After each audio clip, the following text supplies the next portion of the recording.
Come all you young rebels enlist while I sing, for the love of one's country's a terrible thing. It banishes fear with the speed of a flame, and makes us all part of the patriot game.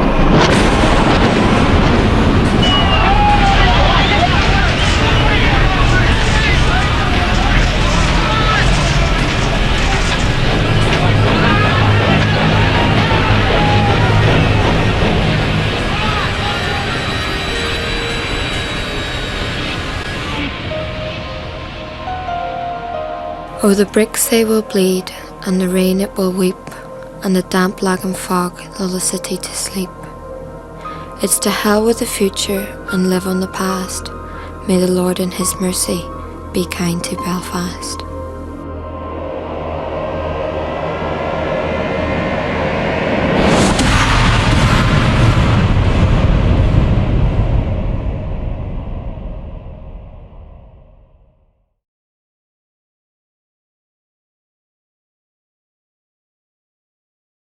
With thousands of Bobby Sands supporters from all over Ireland arriving by the coachload. After Requiem Mass at Twinbrook, the coffin was passed into the care of the IRA. 6 masked IRA men flanked the coffin, which carried a tricolour and Bobby Sands' provisional emblems, a black beret and black gloves. An army helicopter flew noisily overhead. Right behind the coffin came Sands' 7-year-old son, Gerard, who was brought from England 2 days ago. Gerard's mother, who was separated from her husband 5 years ago, was not there.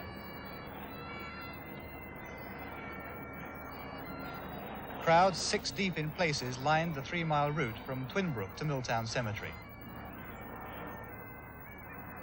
The funeral procession was diverted around a small Protestant enclave on the way, as security forces kept a discreet watch from behind the screens. The biggest crowds were waiting in the rain at Andersonstown by the heavily fortified police station right opposite the Milltown Cemetery. It had taken the procession nearly 3 hours to complete the journey from Twinbrook. It was led into the graveyard by a piper playing a Republican tune. The crowd on the pavement stood in silence as the hearse passed by, followed by hundreds of wreaths carried by grim-faced mourners. Inside, there was the full IRA military-style funeral that had been promised, and indeed that Bobby Sands had wished for. Thousands had packed into the Milltown Cemetery, but most of them were able to get a glimpse of the burial. And so Bobby Sands was buried, and Northern Ireland waits to see what happens next. Jeremy Hands, ITN, in Belfast. As the funeral took place, 3,000 people stood in silence several miles away at Belfast City Hall in memory of the victims of violence, the ones their placard said that didn't have Bobby Sands' choice. The simple commemorative service was organised by Loyalist leader the Reverend Ian Paisley and was attended by relatives of those killed in the Troubles. As we stand here, the world unjustly focuses its attention upon the burial of an IRA convicted terrorist who took his own life in the Meath prison and committed suicide. By a deliberate choice, he chose to die. But those that we remember today had no choice. 150 taxi drivers from the Protestant Shankill Road stopped work to attend, and many offices and factories closed for an hour. Then the crowd made their way to the War Memorial for a wreath-laying ceremony. Each of the 6 counties in Northern Ireland was represented by widows of murdered victims. The demonstration was a peaceful one, and the crowd dispersed peacefully. Jeannie Johnson for ITN, Belfast. And overnight in Belfast, another policeman was shot dead by a sniper. He was Philip Ellis, who was 33 and married with 3 children. He joined the RUC last year after serving with a Scottish regiment. The Northern Ireland Secretary, Mr. Humphrey Atkins, has repeated that the government will not give way to IRA demands for political status for prisoners. And he had this to say about PC Ellis's death. And we shall shortly see, and the event deserves no less publicity, the funeral of Constable Ellis, a police officer who was murdered yesterday in Belfast in the course of his duties. The dead Constable Ellis and the dead Mr. Sands have one difference in their death. Constable Ellis's death was not of his choosing. An ITN camera crew had their car hijacked at machine gun point by the Provisional IRA in Londonderry this afternoon. They were filming a silent procession by 3,000 people that was taking place at the same time as Bobby Sands' funeral in Belfast. Tens of thousands have attended the funeral of Bobby Sands, and masked IRA men fired a volley of shots over his tricolour draped coffin in Milltown Cemetery. The security forces are on full alert, but so far they report that the streets of Belfast are relatively quiet. In Londonderry, however, violence has erupted in the past couple of hours. 5 vehicles have been hijacked, and there's been petrol bombing of security forces in the Waterloo Place area. Bursts of gunfire were directed at police vehicles. There was also shooting in Strabane, but in neither case were there any injuries. First, a report on the Sands funeral from Ivan Little. From early morning, thousands of people from all over Ireland poured into the Twinbrook estate to make Bobby Sands' funeral easily the biggest ever for an IRA man. Stewards wearing armbands directed traffic in and out of the estate, and there were no police or troops on the ground. The Requiem Mass was celebrated in St. Luke's Church, only 200 yards from Sands' home. Around 1,000 mourners packed into the church, and among the last to arrive were the members of Sands' family. No cameras were allowed into the church for the service, and there were no paramilitary trappings inside. But towards the end of the service, 7 masked IRA men in combat uniform marched through the crowd to wait for the coffin leaving the church. Inside, the mourners heard the parish priest, Father Liam Mullum, make a plea for peace from the pulpit. He urged the congregation to pray for the policeman shot dead in the New Lodge last night and for the man who died in an explosion in the markets area. Father Mullen told mourners that guilt for the situation here lay on both sides, and he called on both sides to work for a solution. He said it was imperative at a time like this that people everywhere in the province showed moderation and calmness. And he said that people should not use the death of Bobby Sands as an excuse for violence and sectarian strife. As the coffin emerged from the church, it was draped in a tricolour and flanked by the 7 men in uniform. Sands' father and his election agent, Owen Carron, were among those who carried the coffin, and Sands' 7-year-old son, Gerard, who's been living in England, was also there with his grandparents. All along the route from Twinbrook to Milltown Cemetery, thousands of people lined the footpaths as the funeral cortege passed, with an army helicopter circling overhead. On the Stewartstown Road, the funeral procession was diverted away from the Protestant Suffolk estate, which was blocked off by screens behind which stood dozens of police and troops. And as the cortege wound its way back to the Stewartstown Road via Horn Drive, more police and soldiers blocked off the road. It took 2 hours for the funeral to reach the Busy Bee shopping centre at Andersonstown, and there a 3-man colour party were waiting with rifles to fire 3 volleys over the coffin, which was lifted out of the hearse by top Sinn Féin officials, including David O'Connell and Jerry Adams. The orders for the volleys of shots to be fired were shouted in Irish by another masked IRA man.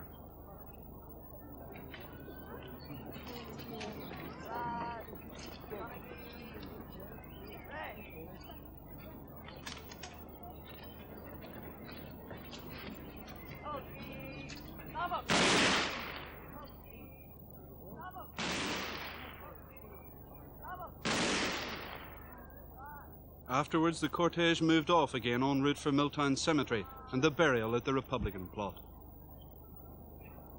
In Londonderry, there was a massive turnout for the Black Flag procession organised to coincide with Bobby Sands' funeral. An estimated 3,000 took part, even though several hundred H-Block supporters had already travelled to Belfast in 8 buses. The procession through the bogside stretched for nearly half a mile, and the marchers walked in complete silence at the request of the organisers. Many shops in Londonderry close all day every Thursday, but most others on the city side that normally open stayed closed, and the business thoroughfares were almost deserted. 19 schools didn't open, and others that did experienced a considerable drop in numbers. Factories also reported greater than usual absenteeism. As Bobby Sands' funeral took place, 3,000 people stood in silence at Belfast City Hall in memory of the victims of violence, the ones their placards said that didn't have his choice. The simple commemorative service was organised by the Reverend Ian Paisley and was attended by widows and other relatives of those killed in the Troubles. As we stand here, the world unjustly focuses its attention upon the burial of an IRA convicted terrorist who took his own life in the Mea's prison and committed suicide. By a deliberate choice, he chose to die. But those that we remember today had no choice. Shankill taxi drivers stopped work to attend, and many offices and factories also closed for an hour. The crowd which surrounded the City Hall and stretched up Donegal Place then moved round to the Garden of Remembrance for a ceremony at the cenotaph. Each county in the province was represented by widows or other relatives of murder victims. Representing Belfast was Mrs. Alice Smith, whose son David, a member of the UDR, was murdered in Crummock Street just over a month ago. Now that warning to public figures to be on their guard, it came from RUC headquarters and said that it was issued having regard to the known intentions of the Provisional IRA and the INLA. The statement advised members of the public, particularly those occupying positions of prominence or influence, to be on the alert in the days ahead. Attention should be paid to personal security as well as in the home and place of business. A police spokesman said that the security forces are doing their utmost to deal with violence on the streets, but individuals have a responsibility to assist them by thinking security at all times. The Secretary of State has also been speaking of violence, and he's repeated that the death of Sands can do nothing to solve the problems here. Claims of political justification for crimes here are bogus, he said, and he repeated that there would be no special status. Here's our political correspondent, Michael McMillan. In his first locally televised statement since the death of Bobby Sands, Mr. Atkins said today's funeral must be seen in perspective. It will be no more important than the funeral of Constable Ellis, who was shot dead last night, he said. The difference was that Bobby Sands chose to die, Constable Ellis did not. We have seen today the funeral of a man who took his own life, either by his own decision or because those behind him felt it was in the interest of their cause that he should die.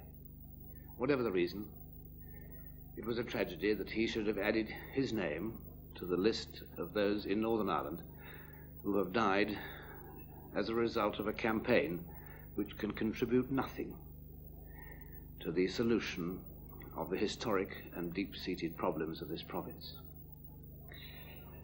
And we shall shortly see, and the event deserves no less publicity, the funeral of Constable Ellis, a police officer who was murdered yesterday in Belfast in the course of his duties. The dead Constable Ellis and the dead Mr. Sands have one difference in their death. Constable Ellis's death was not of his choosing. The two bereaved families can surely not be the only two who realize that there can be no worthwhile dividends from terrorism. I regret very much the death of anybody, whether policeman or soldier or citizen going about his ordinary business, who is murdered by those who claim to be acting in pursuit of a political objective. All of us know that the claim of political justification is bogus. I must say to you, with all the emphasis at my command, that we will not give way to this demand for political status. There's no question here of any matter of flexibility. We come right up against a matter of principle. Is murder less murder because he who commits it claims a political motive? The answer is no. Is robbery with violence any less of a crime because the perpetrator claims a political motive? The answer is no. Well, to answer yes to those questions, Mr. Atkins said would be to encourage murder and violence throughout the world. Answering the government's critics, Mr. Atkins said the government had been flexible in the Mays situation. The Mays, he said, was one of the most humane and liberal prison regimes in the world.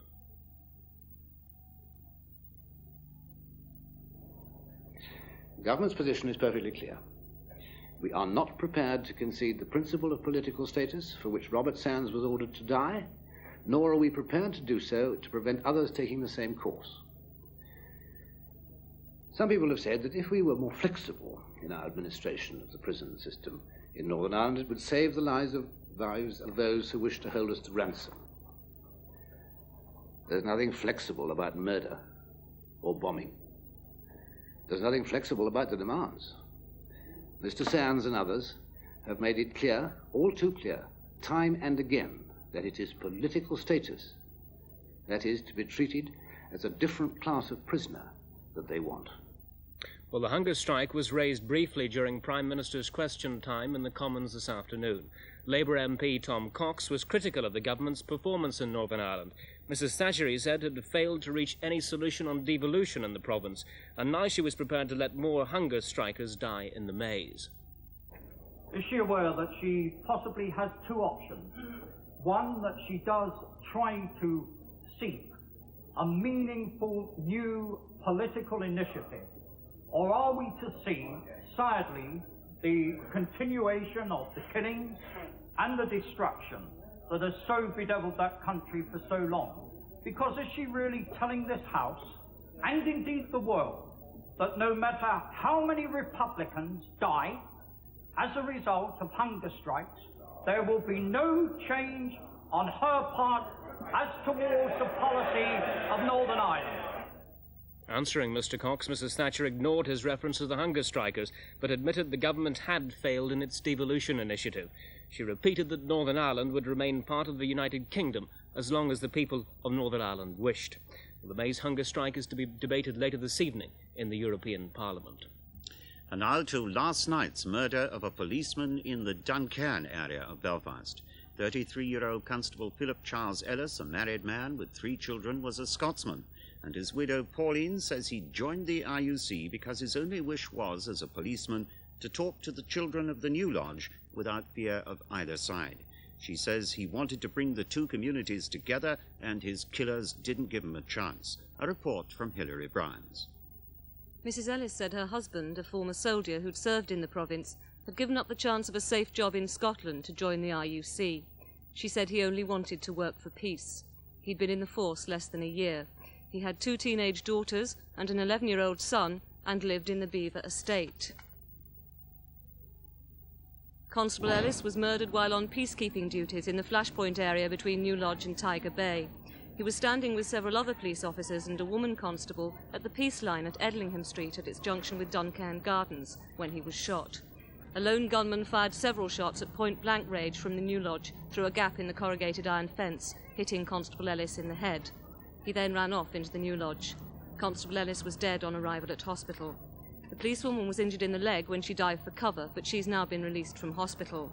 None of the other IUC men were injured, but a 9-year-old boy standing nearby was hit in the foot. He's not seriously hurt.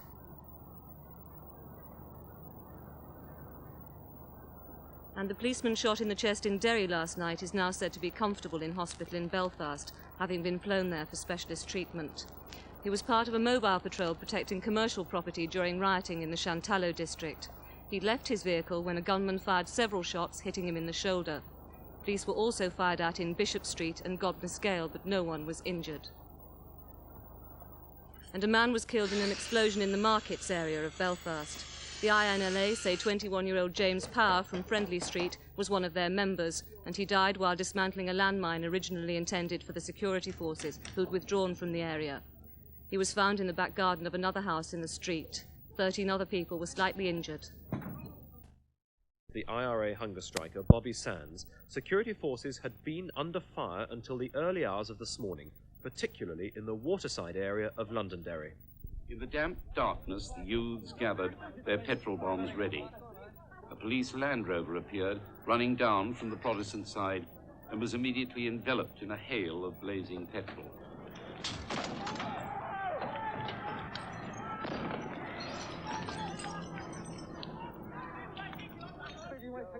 From then on, the clash raged for some 2 hours, the police advancing and retreating up the narrow, steep streets. At one point, the police took shelter behind an overturned truck, one of the barricades established by local youths, and fired baton rounds back at the petrol bombers, who were using bed springs and anything else they could find as makeshift shields. Last night, another, shot by a sniper in Belfast earlier, is still seriously ill in hospital, and so is a boy of 15, hit by a police plastic bullet.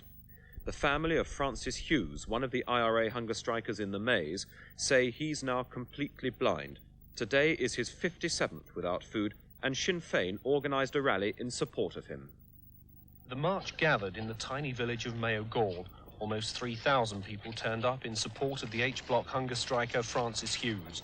Before it started, the Royal Ulster Constabulary issued a statutory warning. The march was illegal, but as it made its way from Mayo Gaul to Guladuff, led by members of Mr. Hughes' family, there wasn't a policeman or soldier to be seen. As cars approached the area of the march, the security forces were carrying out spot checks, but they were being specially alert for their own safety in this staunchly Republican countryside. It was in the fields round here that Francis Hughes was shot and arrested after a gun battle with the SAS. When the march ended, a rally heard from Oliver Hughes, Francis Hughes' brother, that the hunger striker was now completely blind and in a very serious condition. And there were also calls for an end to rioting and petrol bombing. But at Mayo Gaul this afternoon, the troubles of Northern Ireland were being seen exactly as the hunger strikers wanted. Their man centre stage in a conflict between the Provos and the British government. No other politicians in between, and no others relevant.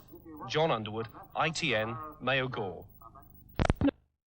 Bombs which have been found by alert sorters in London recently. Police said it was not designed to kill, but was meant to maim and cause distress.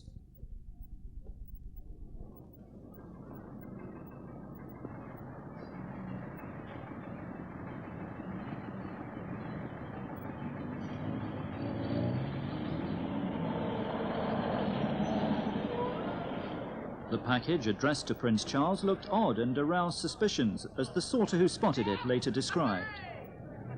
Well, it was just addressed to, like, Prince Charles. That was, don't often get one to him, do you? And how did you feel when you discovered that you had intercepted a letter bomb addressed to the Prince of Wales? Well, don't know, really. It's just like to anybody, you know, you've got to stop them, haven't you?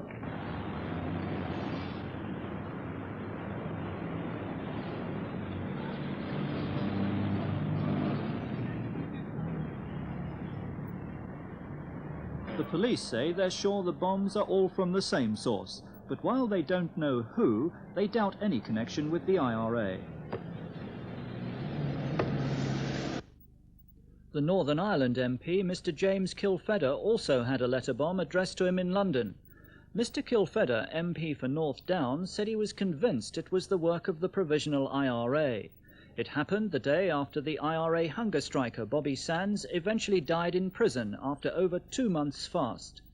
His death brought strong protests from Irish Republican sympathisers, both in this country and abroad, and his funeral on Thursday was an occasion which attracted world press and television attention.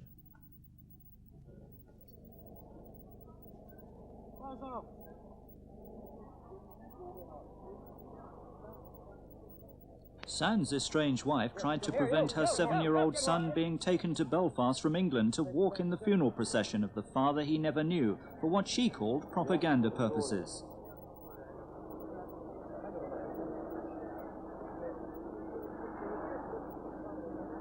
It's reported there was considerable intimidation in Catholic areas to prevent people going to work that day.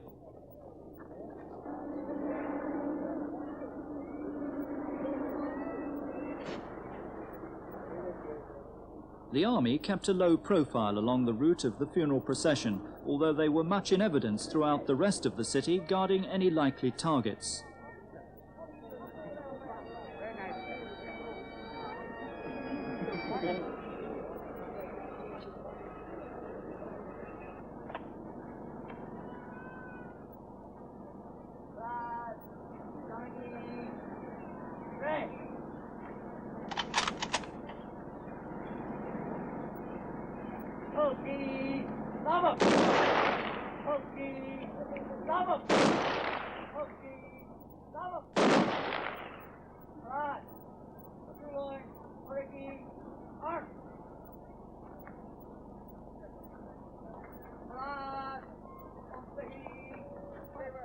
There can be no doubt that the IRA have manipulated the hunger strike and the funeral into a large propaganda victory with its worldwide coverage. In trying to counter that propaganda, the Northern Ireland Secretary, Mr. Atkins, pointed out the funerals of many policemen murdered by IRA gunmen merited as much coverage and attention as the funeral of a man who had chosen to die.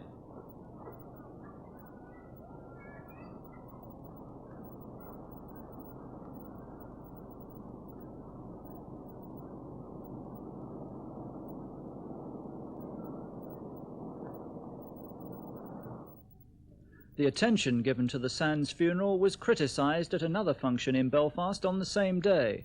The Reverend Ian Paisley presided at a memorial service in the city centre for the victims of terrorism in Ireland. They had had no choice, he said, while Sands had deliberately decided to die of his own accord.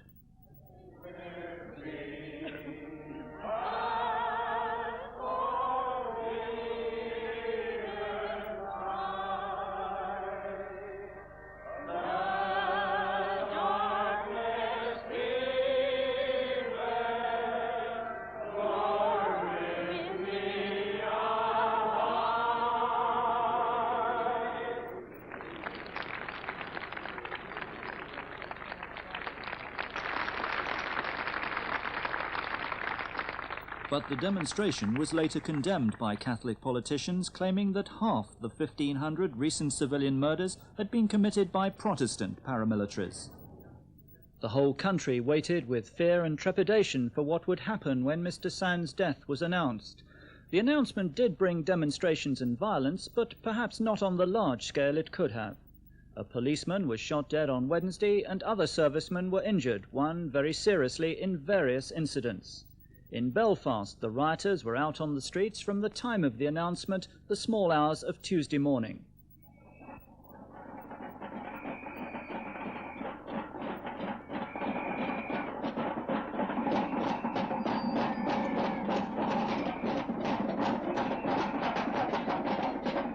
Holy Mary, Mother of God, pray for us sinners now and at the hour of our death. Amen. Holy Mary, Mother of God, pray for us sinners now and at the hour of our death. Amen.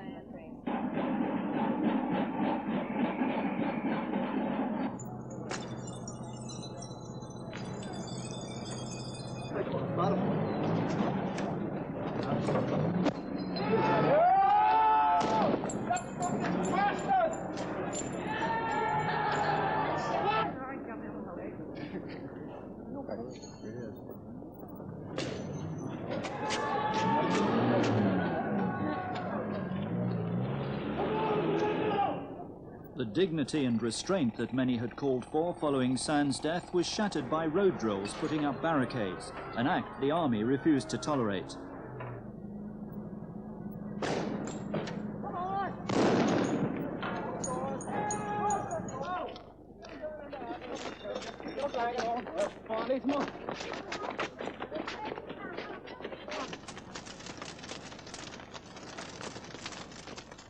The usual battleground of the Falls Road saw most of the rioting, but there were scattered violent incidents throughout the city of Belfast and in Londonderry and Strabane as well.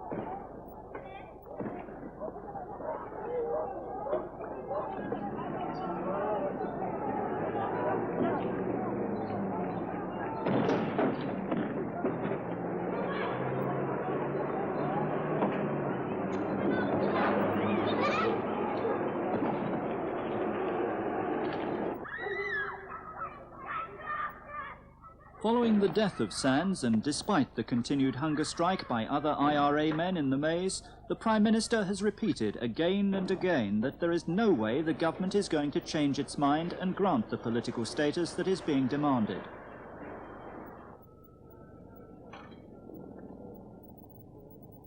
A milk roundsman and his son were injured when their lorry was stoned and then crashed. The boy died later. The situation throughout the province is still very tense, with continued rioting. Both the Prime Minister and the Northern Ireland Secretary, Humphrey Atkins, said the government still wouldn't give in to IRA demands. He said that the funeral of the shot policeman should get at least as much publicity as the Sands funeral. Reaction in Dublin, surprisingly enough, was notably quiet, with an appeal for calm by the Prime Minister, Mr. Charles Haughey. There were some demonstrations by H-Block sympathisers, especially outside the GPO in O'Connell Street. Reaction in Dublin to the news was immediate and symbolic as demonstrators gathered outside the city's General Post Office, scene of the Easter Rising in 1916.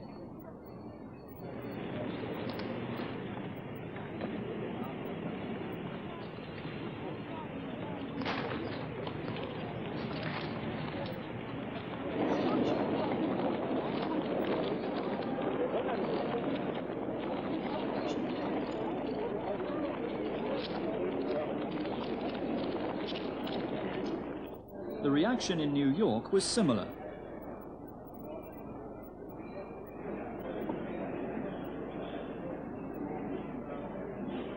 The death of Sands has aroused many passions in the United States among people who may be third or fourth generation Americans, but still regard themselves as Irish.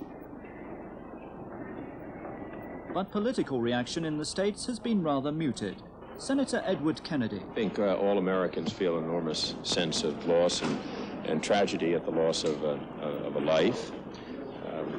I think that violence has gone on far too long in Northern Ireland, and I think that there's a continuing responsibility to try and fashion and shape some kind of a resolution in Northern Ireland that is going to respect the legitimate interests of the people that live in the North.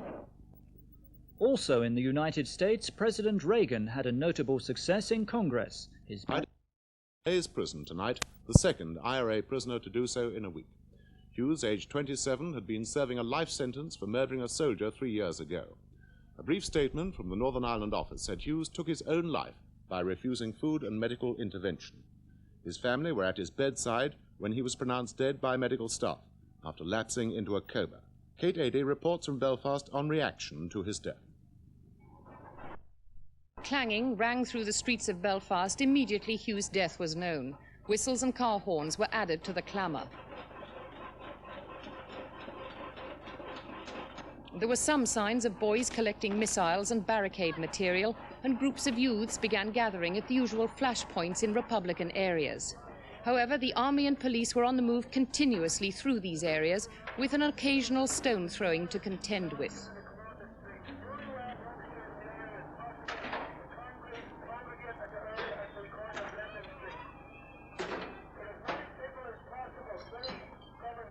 There were calls for people to come out onto the streets, in order, said the voice from the loudspeakers, to keep the Brits and the police out of their areas. A crowd, mostly women, gathered in the Falls Road to say a rosary for Hughes.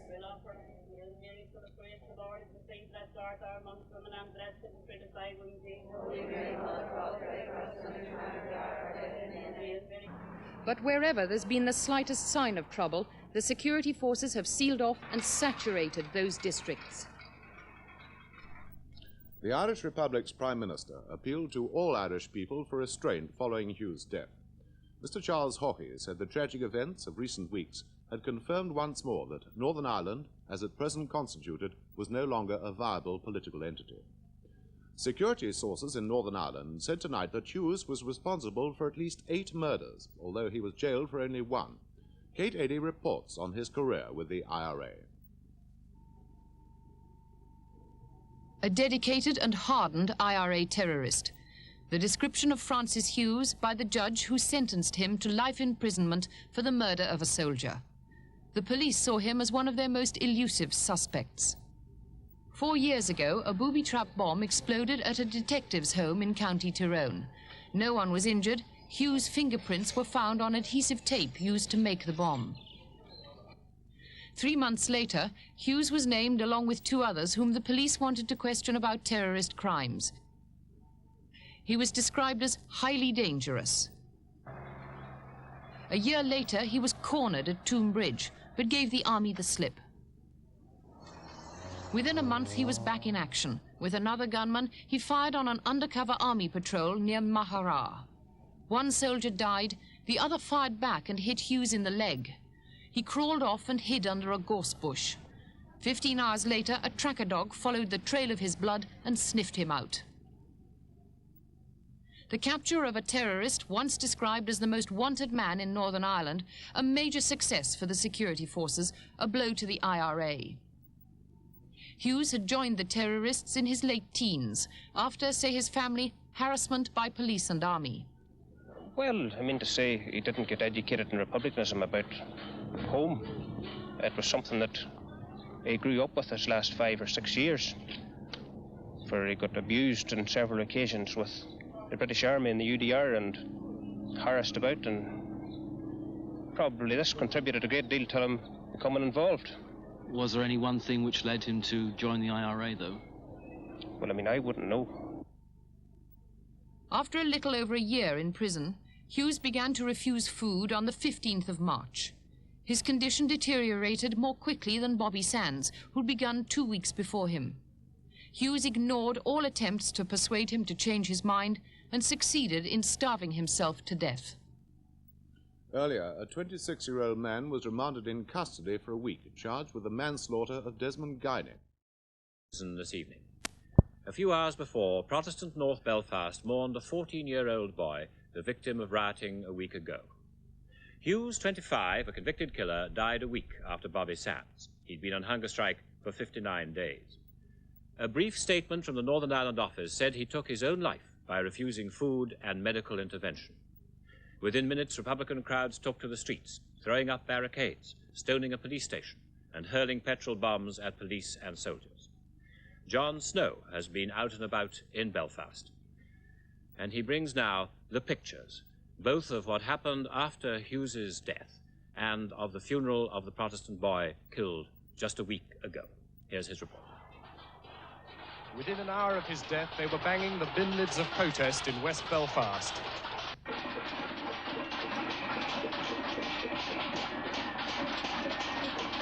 The army, waiting for something much worse, were poised. And by 7:30 tonight, it had started in the centre of Belfast. Around the Divis flats, scene of a decade of violence, police came under gunfire. As the police withdrew, the army moved in, and 40 minutes ago, troops took up position and prepared to exchange fire. They hit a man who was then dragged back into the flats. Tension in the area is still high, troops heavily deployed. But though the atmosphere is highly unpleasant, the security forces appear to have the position under control. Concern is greatest for the time between now and Hughes's funeral. It'll be another IRA-staged affair. Londonderry tonight is also tense, with security forces in position observing a protest march. Army vehicles are patrolling right across the Catholic areas. After Sands' death, the Holocaust that even the security forces predicted did not follow. What happens now Hughes is dead, no one knows. But earlier in the day, the effects on the non-Catholics here became very clear. For the Protestants of North Belfast, the day was dominated by the funeral of 14-year-old Desmond Guiney, killed after his father's milk float had been hijacked. In the violent hours after the death of Bobby Sands, the rioters had even continued to stone the ambulance men as they fought to save him. Several thousand turned out to follow the cortege across North Belfast, bitterly resenting the greater emphasis the world has placed on the IRA hunger strikers. Desmond's mother had no husband to comfort her. He's still unconscious as a result of the attack that killed his son. Though the child's death was central here, the wider resentments in this community were strongly evident. Mr. Paisley's presence was no surprise. In a country with more than its fair share of atrocities, Desmond's death was particularly nasty. His burial coming as the result of the death of one hunger striker and only hours before another served to underline the growing sense of hopelessness on both sides of the sectarian divide. John Snow, News at 10, Belfast. Hughes, the second IRA man to fast to the death, was one of the hard men of the movement. Born in the staunchly Republican countryside of South Derry, Francis Hughes became, in the mid-70s, Northern Ireland's most wanted man. It was at the end of his school days that he joined the IRA, allegedly after being beaten up by members of the Ulster Defence Regiment. He became the officer commanding the IRA's Mid-Ulster Brigade. He was sought in connection with 6 murders. It's been claimed he was responsible for more than 20 deaths. In 1978, he was arrested after a gun battle in this field. It left an SAS captain dead and another soldier wounded. Hughes himself was shot in the leg, but managed to escape across a road to hide in some undergrowth. He was discovered 13 hours later. He was sentenced to life for the murder of the SAS officer and to 69 years for other terrorist offences. Would you accept nonetheless the charge that your brother was a murderer in shooting the SAS officer? Well, Reginald Modelling declared war on the Irish Republican Army. So therefore, if a man puts on a uniform, whether it be an RUC uniform, a British Army uniform, he has to face the consequences. The soldier Hughes murdered in the shootout 3 years ago was Corporal David Jones, a 23-year-old paratrooper from Bromsgrove in Worcestershire, where he's now buried. Tonight, Keith Wooten of ATV talked to Corporal Jones' widowed mother about her son's death. I mean, he had no choice, did he? When he was shot. Well, sons and Hughes had two choices. They could either live or die. Well, they both chose to die, so... Because he'd brought it on himself, he had two chances. He could have done his time. Well, he'd never come out, would he? Because he'd got life for the soldier. He'd never come out of prison. But I mean, he could have lived, couldn't he? Do you think it was right to let him die? Well, yes, if that's what he chose. I mean, he chose that way out, didn't he? Well, who could stop him? Only himself. I mean, it's going to be the same with these others, isn't it? Do you feel any sense of forgiveness now that he is dead? No, I couldn't forgive him. I couldn't forgive at all. Do you feel bitter that it's normally the soldier and people such as your son who are those forgotten in these circumstances? Well, that they are forgotten. The soldiers, they give their lives, are forgotten just after. Well, very few remember because, well, a lot of people's got no need to have they? They're that selfish. Because it's just a selfish world we're living in today. In London, Mrs. Thatcher has expressed regret privately at what she regards as the waste of a life. In Dublin, the Republic's Prime Minister, Mr. Charles Haughey, said he'd again conveyed his concern to the British government and to the European Commission of Human Rights. He said, Northern Ireland, as presently constituted, is no longer a viable political entity. A new political arrangement is the only possible way forward to peace. Earlier, Mr. Tony Benn said on BBC Radio that British troops can't solve the problem. He said, clearly a UN peacekeeping force, if that's got something to offer, would be an alternative, to see there wasn't a bloodbath, which a lot of people are nervous about. From Westminster, our political correspondent, David Walter. This is the clearest statement Tony Benn's made about his views on Northern Ireland. It puts him squarely on the side of the Troops Out campaign, which has strong support from the left of the party, but little from other sections of Labour opinion. The last Labour Party conference rejected a motion for political and military withdrawal from Ireland. Certainly in the shadow cabinet, of which Mr. Benn's now a member, he's in a minority of one on this issue. His colleagues have been quick to point out that he wasn't reflecting party policy. Surprising, they suggest, for someone who sets so much store on honouring conference decisions. The most pressing Northern Ireland issue is, of course, the hunger strike. Here again, Mr. Benn is at odds with the leadership. In fact, last night he was outvoted in a National Executive Subcommittee which he chairs himself on a motion condemning prison conditions in Ulster. And today, Labour's Northern Ireland spokesman, Don Concannon, stuck firmly to his support for government policy. He called Mr. Hughes' death tragic, but added, "We sincerely hope that those still on hunger strike at the Maze will see the futility of continuing this course of action." Mr. Concannon, strongly backed by Labour's leader Mr. Foote, believes there's no concession short of granting political status which would satisfy the hunger strikers. And political status would only mean, Mr. Foote said in the Commons last week, giving sure aid to the recruitment of terrorists. And that would lead to a greater increase in the number of innocent people who'd be killed. But there are Labour MPs, not all supporters of Mr. Benn, who believe that concessions short of political status could be made to break the deadlock. There are probably 20 to 30 members of the Parliamentary Party who are unhappy about Mr. Foote's support for Mrs. Thatcher over the hunger strike. They say their numbers are growing, and they claim considerable support in the party and the country. They're due to meet Mr. Foote tomorrow night at a special meeting of the party's Northern Ireland Committee. They see the death of Francis Hughes reinforcing their case for a new initiative. But there's no sign that Mr. Foote will make any concessions to them. David Walter, News at 10, Westminster. England have withdrawn from the home international soccer match against Northern Ireland in Belfast on Saturday, although the government wanted it to go on. Mr. Hector Munro, the sports minister, said he very much regretted the decision.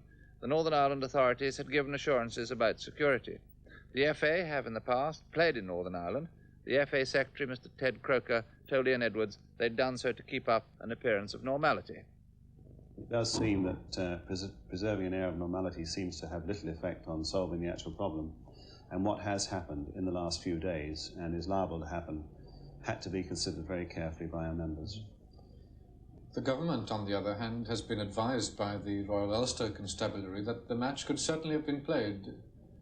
Oh yes, it could have been played, there's no doubt. I mean, it was arranged. So, and I suppose the odds are that there would have been no problems.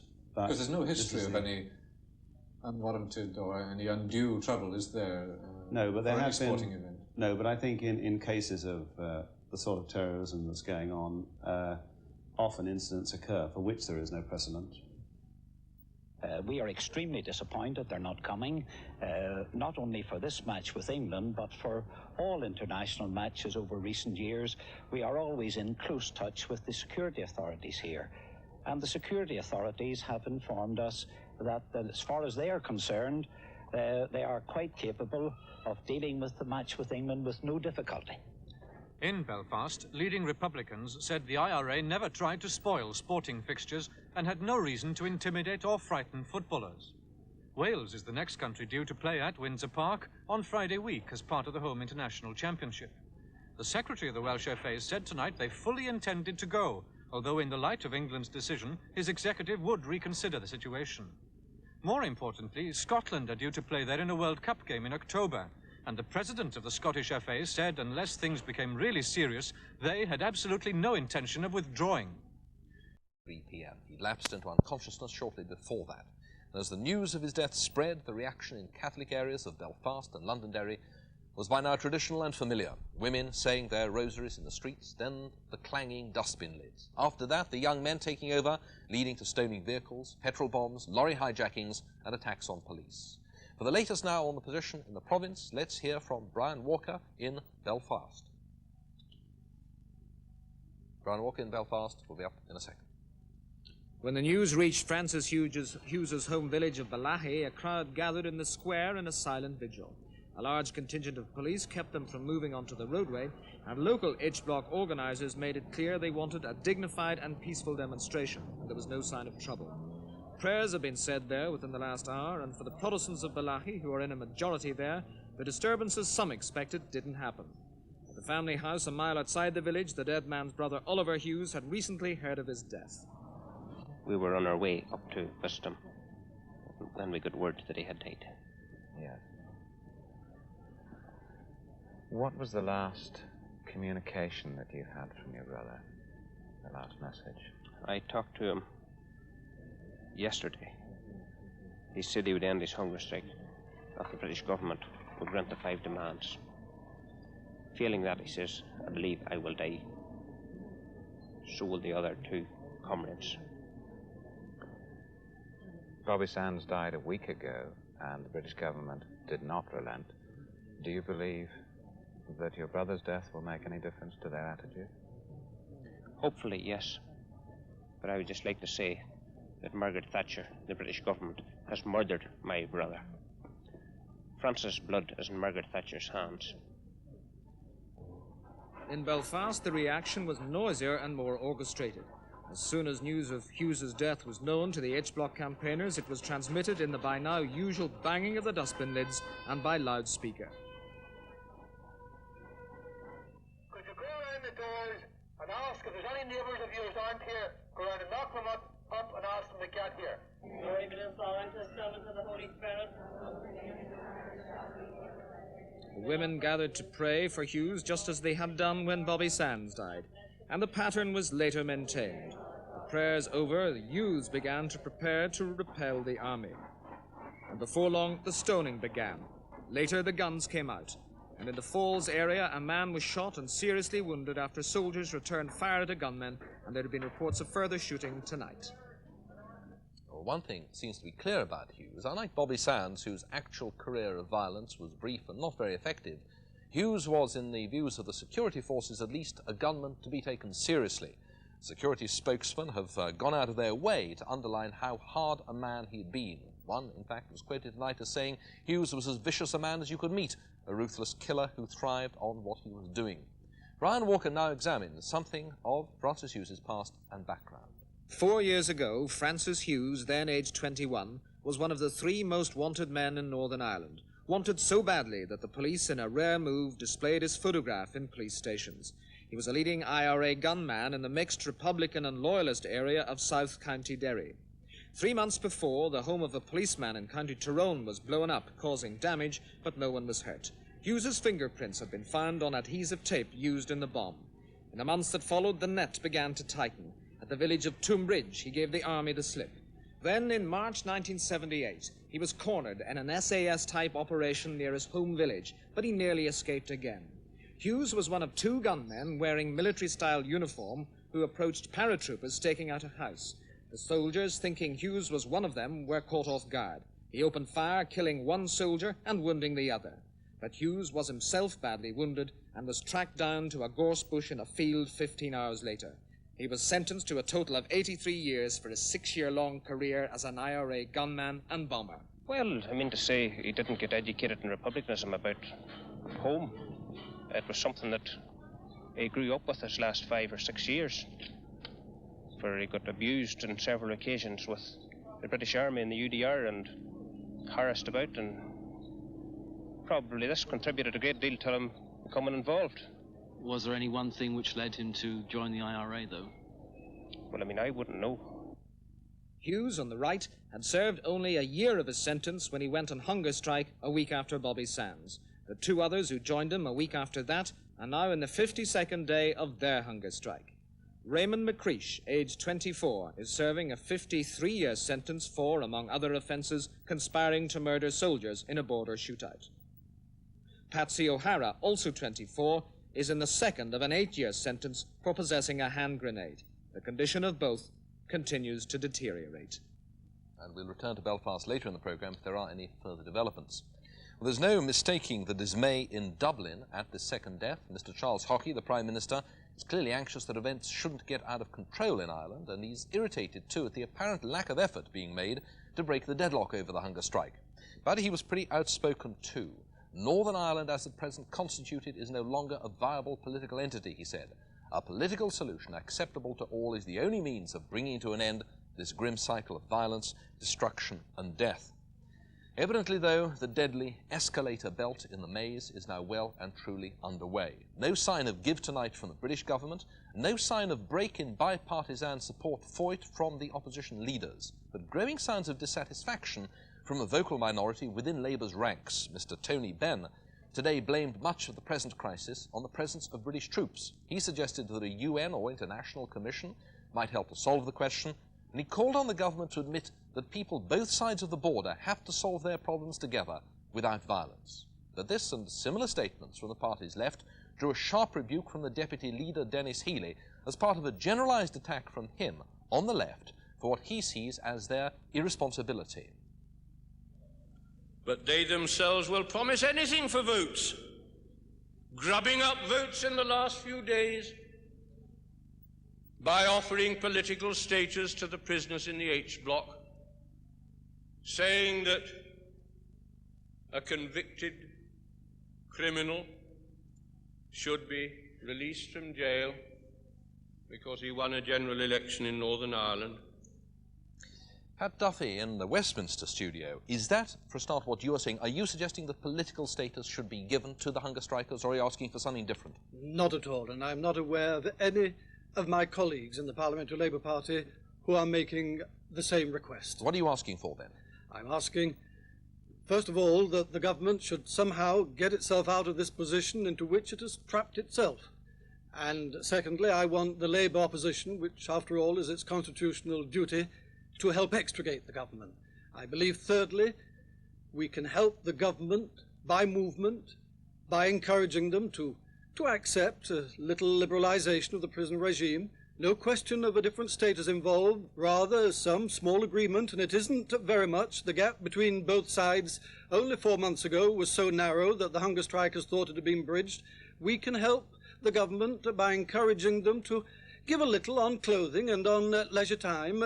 There are ample precedents for both here in our own country and in our own prisons. Can I hear what Harold McCusker has to say to that? Flexibility Yes. and movement, Harold McCusker, not political status. That's quite unequivocal. This The political status has been, in fact, determined by the prisoners themselves. They said that their 5 just demands amount to political status. And there's no point in Patrick Duffy or anyone else trying to say that if there are little minor amendments to the rules governing the prison in Northern Ireland, that this will end the hunger strike. It won't. So the view in Belfast is definitely that these little concessions are not at all what the hunger strikers are after. Well, look, the hunger strikers and their apologists and the people in Parliament who presume to speak for them, like Mr. Duffy, would admit in their heart that none of these things will satisfy vicious killers like the man who has just committed suicide. Pat Duffy, will you accept that?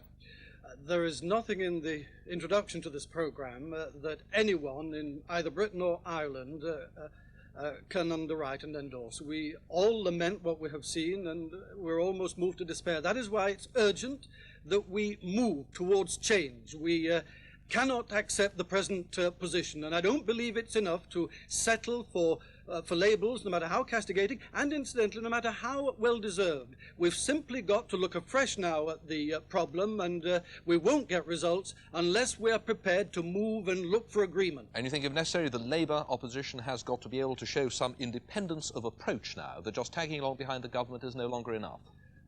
I think that it's not merely arguable, but it is completely convincing that if the Labour opposition had been looking a good deal more closely at Conservative government policy in Northern Ireland during the last 2 years, it might have helped that Conservative government avoid getting into the present position into which it has boxed itself. So that is the first thing the Labour government can do. And the second thing is to make sure that it doesn't get into such a position again. Mr. Duffy was a member of the Labour government which criminalised the activities of these killers.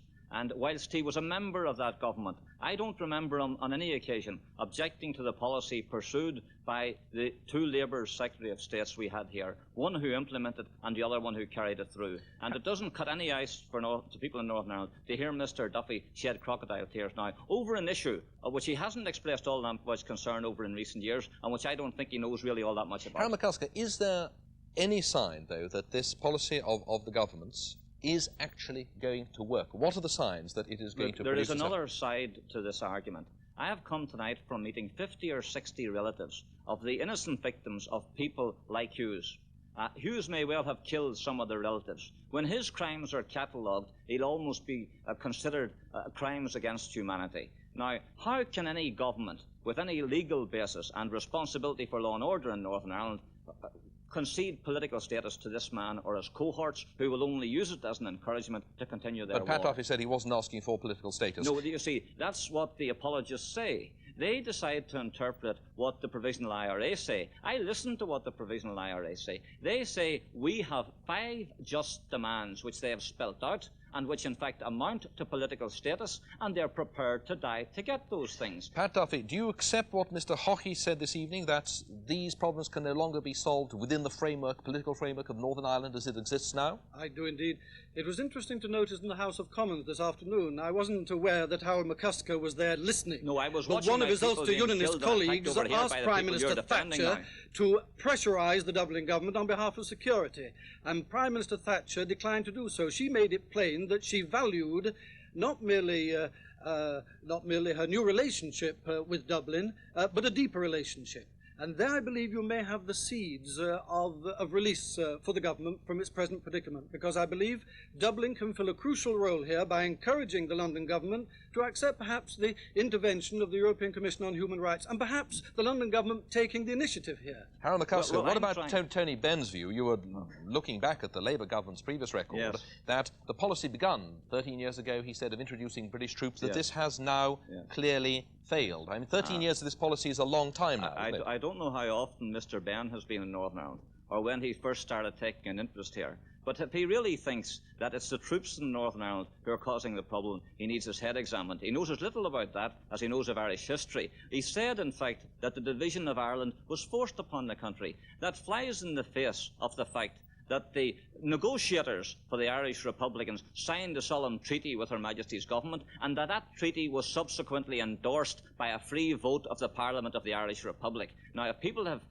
reneged on that since, that's not any responsibility of mine. Harold McCusker and Pat Duffy, thank you both very much. More from Belfast a bit later in the programme.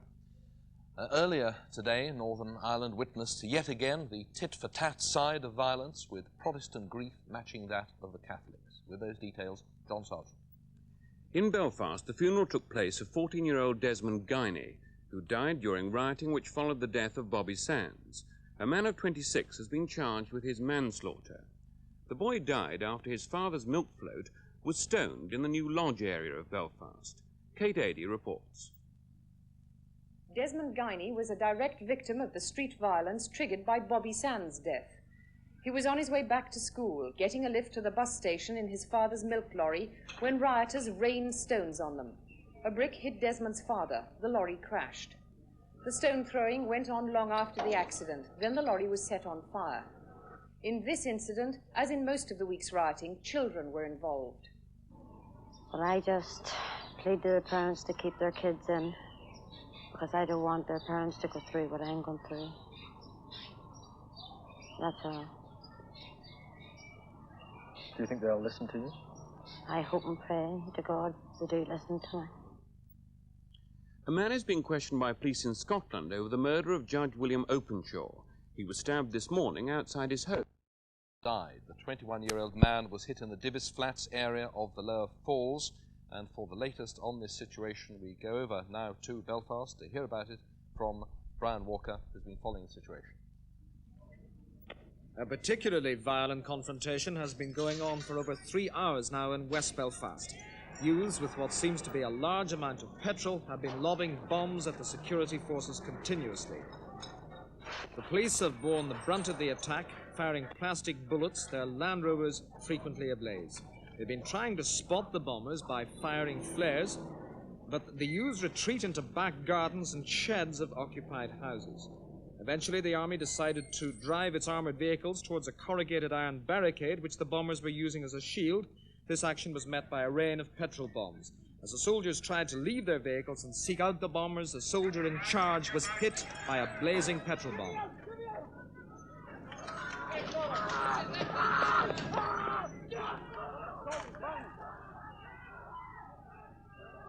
Despite his agony, he managed to give orders for the rest of his men to pull out. The flames extinguished, the army did withdraw for the moment.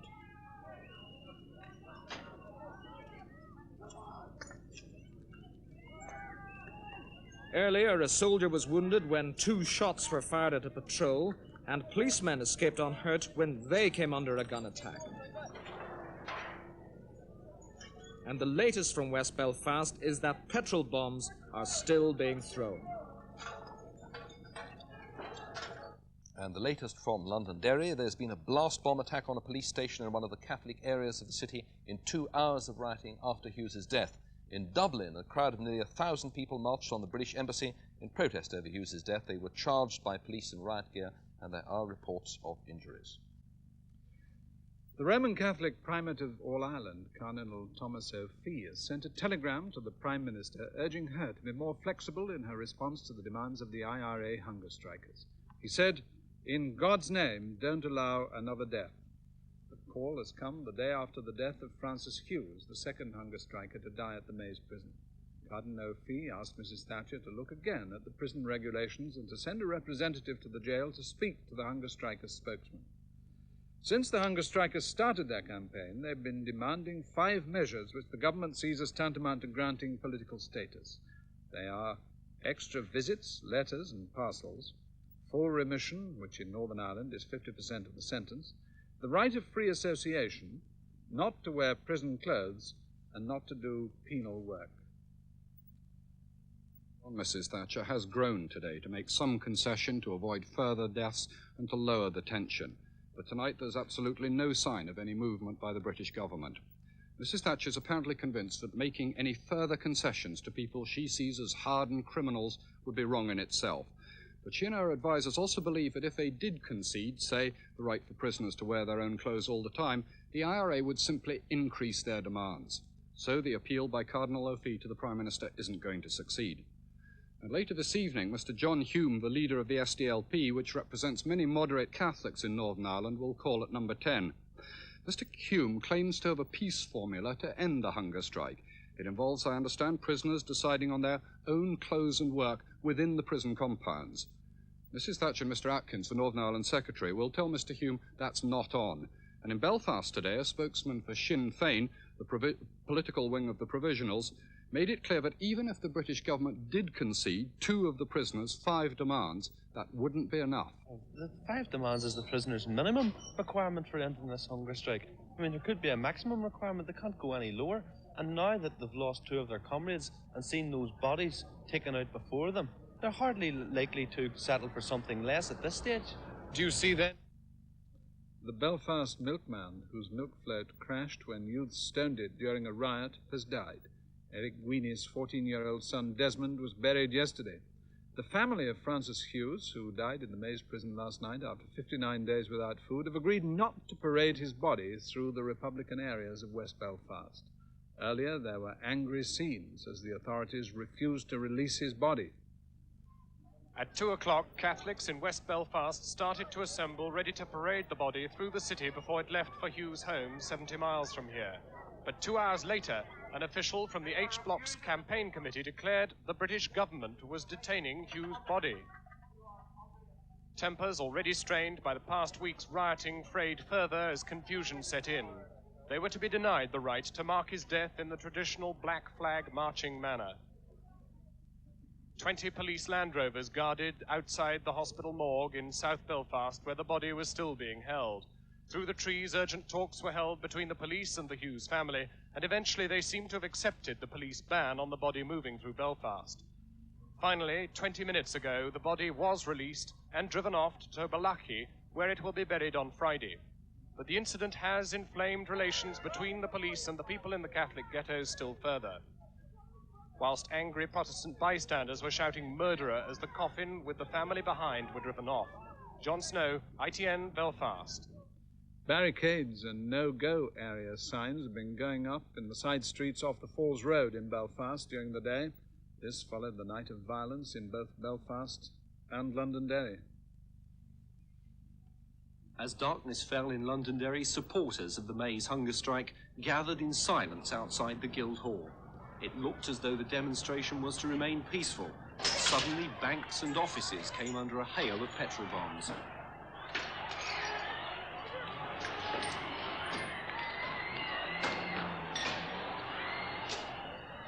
The Royal Ulster Constabulary moved in, but masked youths replied with nail bombs.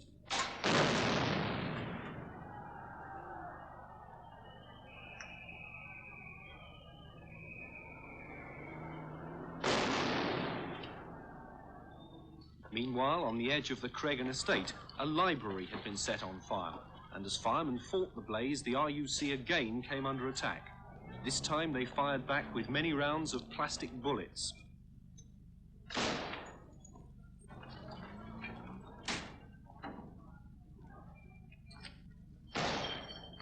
Two policemen were injured, one of them when fragments from a bomb caught him in the neck. Colleagues gave him first aid, and he was taken away by ambulance. The government have managed to defeat a move to deprive Irish people living in the United Kingdom of their British nationality.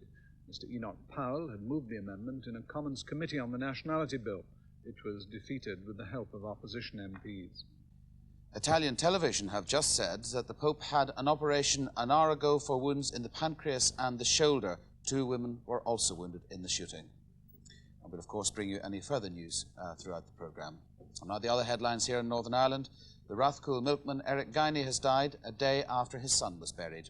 The body of the IRA hunger striker Francis Hughes is on its way to Balachi, and the family say they were prevented from using West Belfast as part of the route. And as John Hume prepares to meet the Prime Minister, we'll be assessing the chances of ending the deadlock at the Maze. The father and son, attacked by rioters after the death of the hunger striker Bobby Sands, are now both dead. The Rathcoole milkman Eric Guiney, whose 14-year-old son Desmond was buried yesterday, died in hospital this afternoon. Peter Gould reports. Mr. Guiney and his son were both critically injured when their milk float was attacked by a gang of stone throwers at the junction of the Antrim Road and the New Lodge Road. The incident happened early on Tuesday morning last week, only hours after the death of Bobby Sands. As the rioters hurled missiles at the milk float, Mr. Guiney was apparently struck on the head by a brick. The vehicle crashed, but the hail of stones continued, even as rescuers tried to free the father and son from the wreckage. Mr. Guiney, who was 45, never regained consciousness after the attack and was not aware that his son Desmond died from his injuries last Friday. It was only yesterday that his funeral took place. A crowd of more than 1,500 people gathered outside the family home at Rathcoole to express their sorrow. Desmond was the first victim of the disturbances following the deaths of the two hunger strikers. His mother, Mrs. Roberta Guiney, urged parents to make sure their children stayed off the streets to prevent a repetition of the tragedy. Before the death of her husband, doctors at the Royal Victoria Hospital tried to bring him out of his coma by playing tape-recorded messages from the family.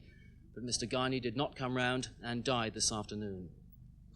The coffin bearing Francis Hughes, the hunger striker who died yesterday, has now left the mortuary at Foster Green Hospital on the outskirts of Belfast and is on its way to the Hughes family home at Balachi, County Londonderry. The coffin was to have been paraded through the Republican areas of West Belfast, but was prevented from doing so by police intervention. A report from Mike Dornan. A crowd of around 1,000 Republican sympathisers had gathered outside the Church of St Agnes in Andersonstown by 2:30 when the body was to have been released from the mortuary. There was some confusion when another hearse passed through, but as the afternoon wore on, the H-Block committee organisers became more concerned about the non-appearance of the cortege. The plan had been for the coffin to process from Andersonstown through the Falls, where hundreds more were lining the route. But eventually, a message came through that the police were preventing the coffin from leaving the mortuary. Some of the crowd dispersed, but others were urged to stay on. If you have to go, go now and come back to the spot. The Hughes family will not allow the RUC to refuse the people of West Belfast the right to pay homage. But it wasn't to be. Throughout the afternoon, there had been no sign of the security forces at Andersonstown. But they were heavily in evidence at the Foster Green mortuary on the other side of the city. The police would make no statement as to why the coffin was not being released. It was thought that they had told the Hughes family that they wanted to escort the coffin straight to Balachi and had invoked the Prevention of Terrorism Act should they try to take it to West Belfast. Eventually, under police escort, the cortege left Foster Green, and after being delayed slightly by Loyalist demonstrators, it departed on its way to Balachi.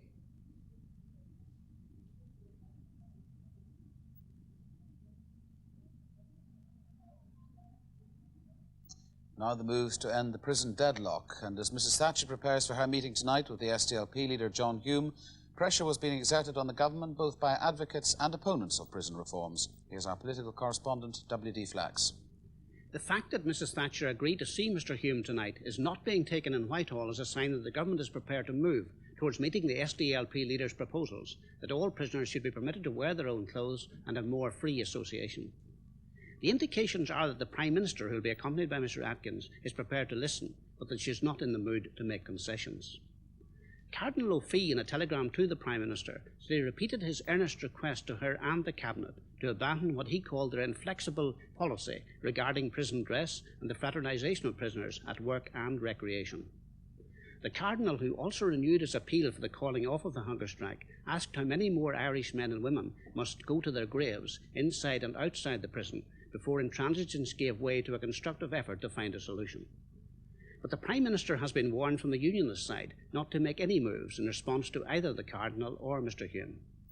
The Reverend Ian Paisley, who is also to have an early meeting with Mrs Thatcher, said that to accept Mr Hume's demands would amount to granting political status.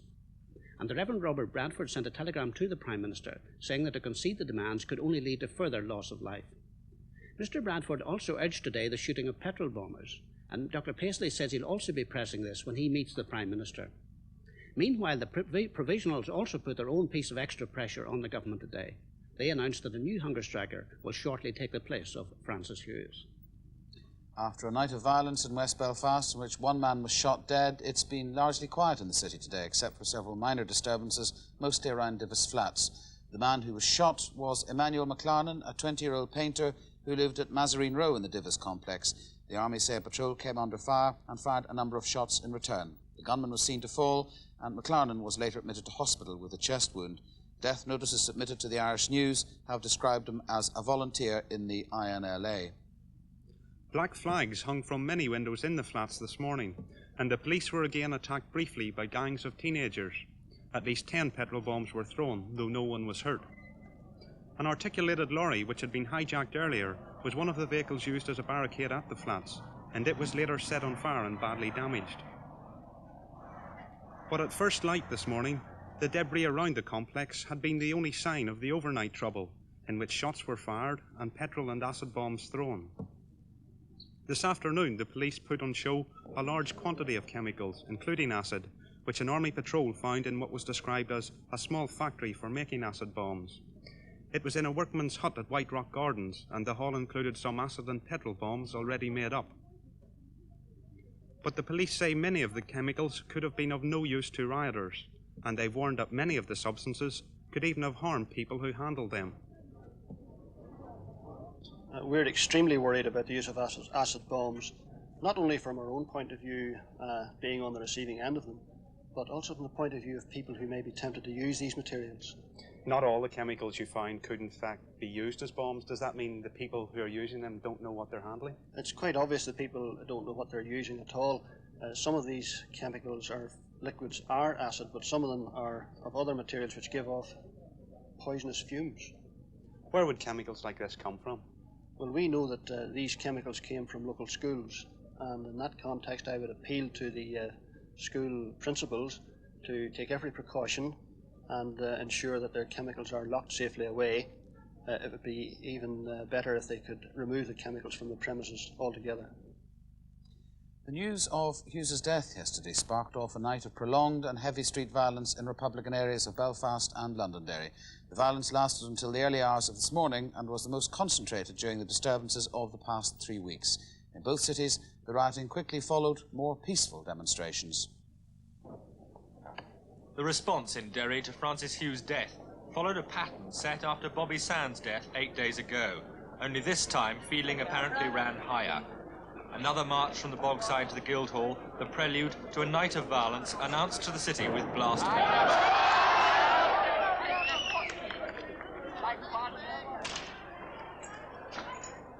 The silent vigil that followed in front of the Guildhall was the only period of quiet for 5 hours into the night. As it broke up, the first petrol bombs came out of the crowd, the first of nearly 300 across the city. Then more blast bombs and the nail bombs, 13 counted by police. Most vicious weapons, increasingly used in Derry, and last night wounding a policeman in the neck. What followed was severe rioting, intense at times in widely scattered parts of the city, all the time mounted by comparatively small gangs of boys and young men. In the waterside at Gobner Scale, troops and police were under heavy pressure for several hours. A Land Rover was badly burned, then an army Saracen ramming a barricade suddenly became part of the barricade, hopelessly entangled, immobile, an easy target for all available petrol bombs. The next few minutes were difficult for the security forces, but despite the flames, no one was injured. But across the river, on the edge of the Bogside, another burning hijacked vehicle demonstrated new lines being drawn up by rioters in Marlborough Terrace.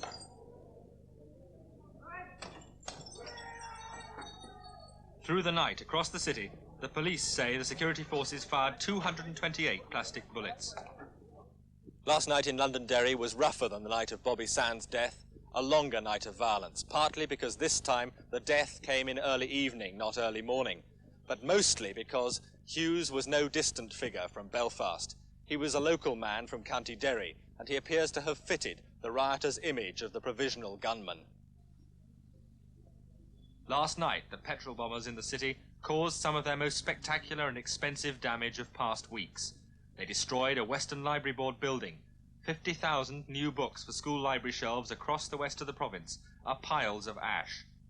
The chief librarian thinks £500,000 will be needed after a few moments of riot during one night in Londonderry.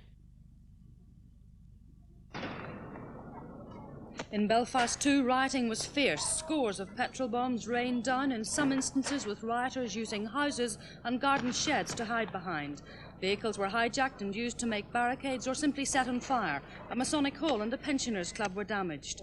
The police and army came under constant attack, particularly in West Belfast. Several were injured, and throughout the night they fired plastic bullets at the rioters, who seemed able to dodge them incessantly. Rioting was particularly heavy at Broadway, on the Falls Road, around Etna Drive in North Belfast, and at Twinbrook and Ligoneel. Later, street fighting spread to the markets, where, using fencing as improvised shields, youths kept up a constant barrage of petrol and acid bombs.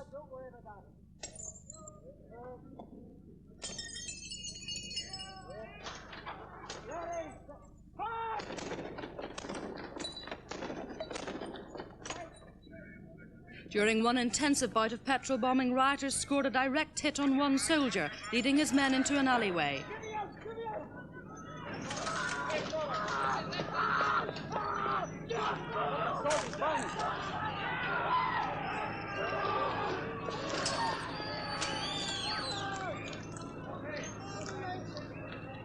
The soldier, despite his pain, still gave orders to his men. Today he's satisfactory in hospital with superficial burns. Report on the trouble last night, Wendy Olsen in Belfast, James Robbins in Derry.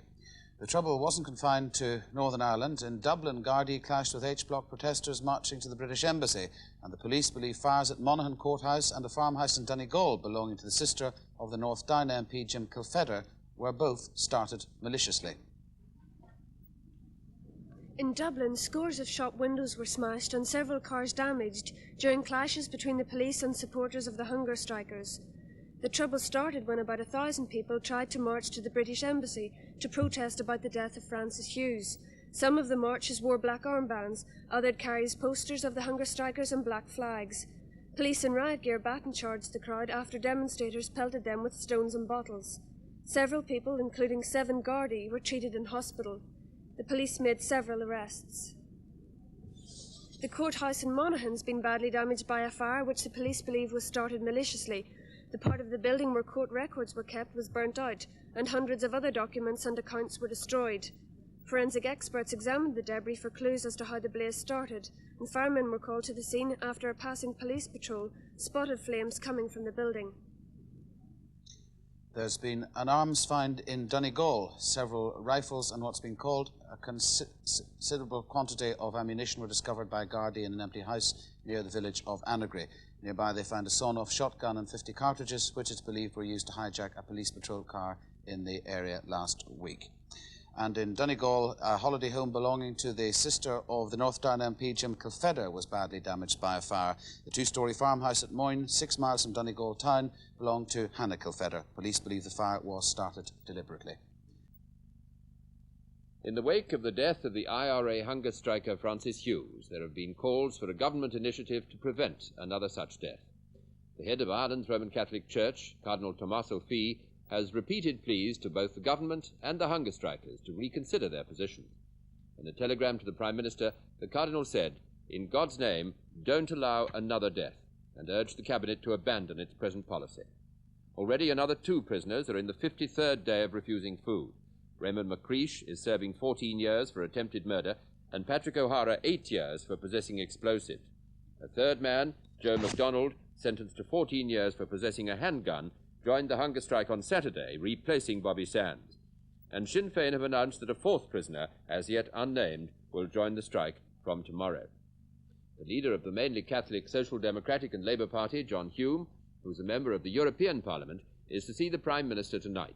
He's due to meet Mrs. Thatcher in just under an hour's time to try to persuade the government to be more flexible over conditions in the maze. But as the government has stood firm so far, was he hopeful of success?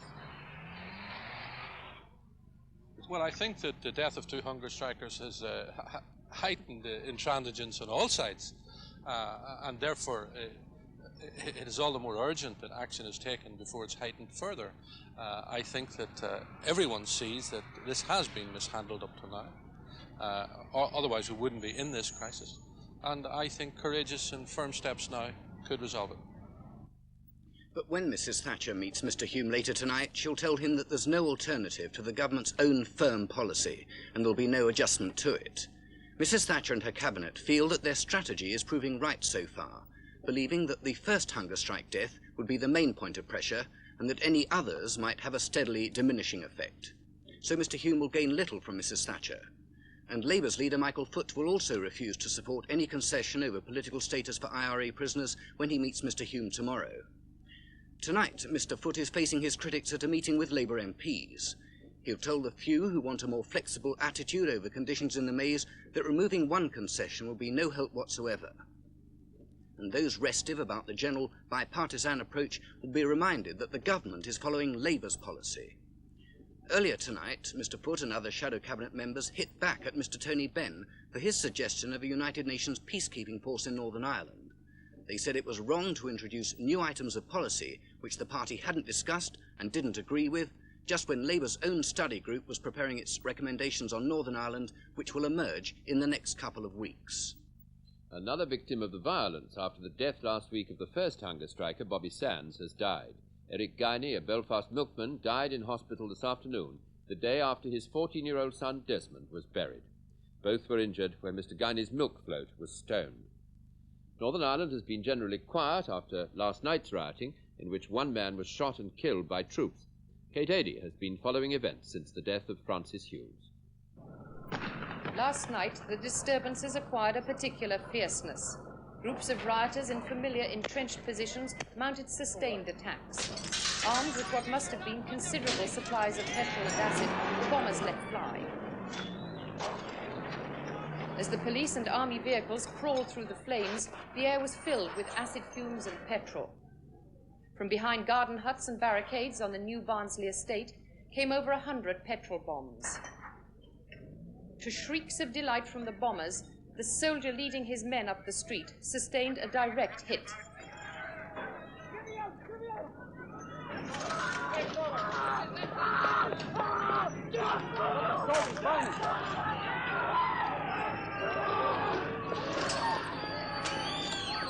Throughout, he managed to direct his men, calling to them to pull out the vehicles and take cover.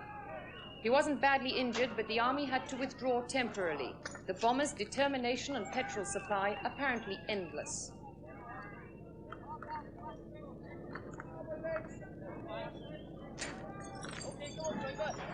Elsewhere, the police and army were shot at, and from behind creeping barricades in the markets area, groups of youths hurled more petrol.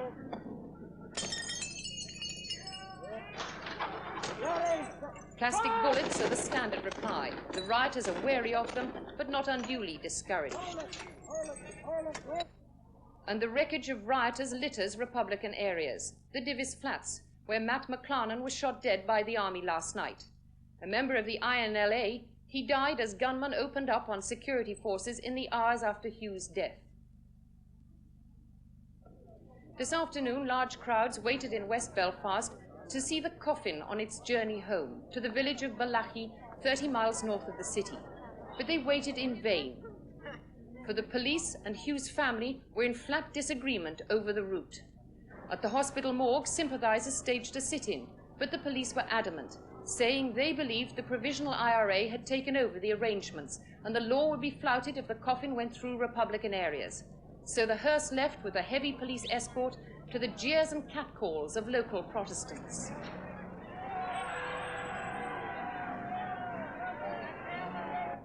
However, it suddenly stopped, the driver refusing to follow the police route. There was shouting and scuffling round the coffin, with family and friends bitterly alleging an attack by Protestants.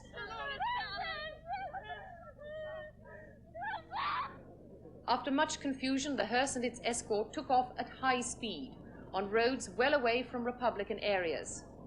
With lights flashing and heavily armed police on all sides, they gained the motorway, only to come to an abrupt halt again.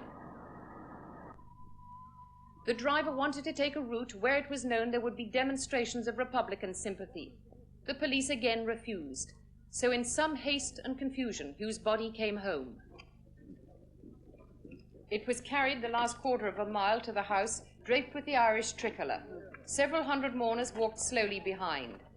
Tomorrow, Hughes' body will be taken to the local church before the funeral on Friday.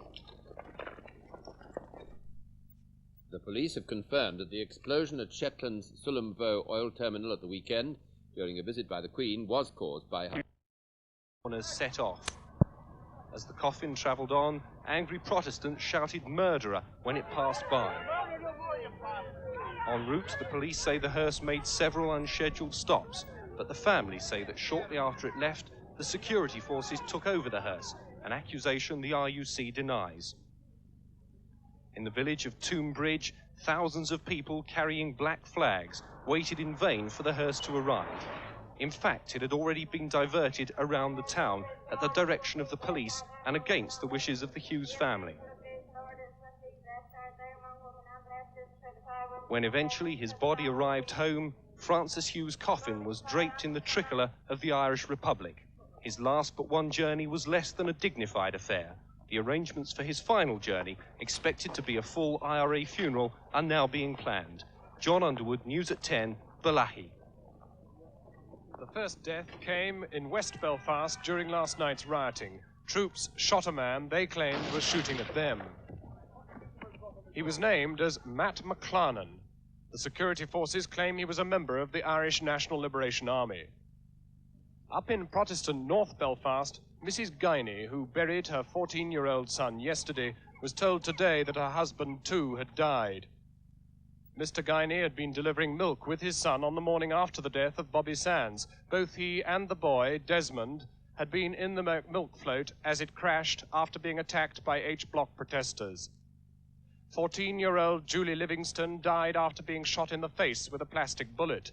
Eyewitnesses claim she was killed by the army who was shooting at protesters, but so far security forces have been unable to confirm this. But all the deaths have flowed from the hunger strike and the consequent worst rioting Belfast has seen since the early 70s. Tonight, around the Catholic ghettos, the roadblocks are burning again. Yet another hunger striker is reported weakening, and the resultant tension between Catholics and police and the anti-Catholic resentment felt by Protestants are continuing to build. John Snow, News at 10, Belfast. The Roman Catholic Primate of All Ireland, Cardinal O'Fee, has urged Mrs. Thatcher to give up what he calls her inflexible policy over the hunger strikers. His telegram to the Prime Minister said, "In God's name, don't allow another death." Mr. John Hume, the leader of the mainly Catholic Social Democratic and Labour Party, is having talks at Downing Street tonight. He wants Mrs. Thatcher to make concessions on prison conditions, although he's not in favour of political status. It's thought his appeal isn't likely to have much influence. At Westminster, Labour MPs are reviewing their support for government policy. They're expected to decide to go on backing Mrs. Thatcher against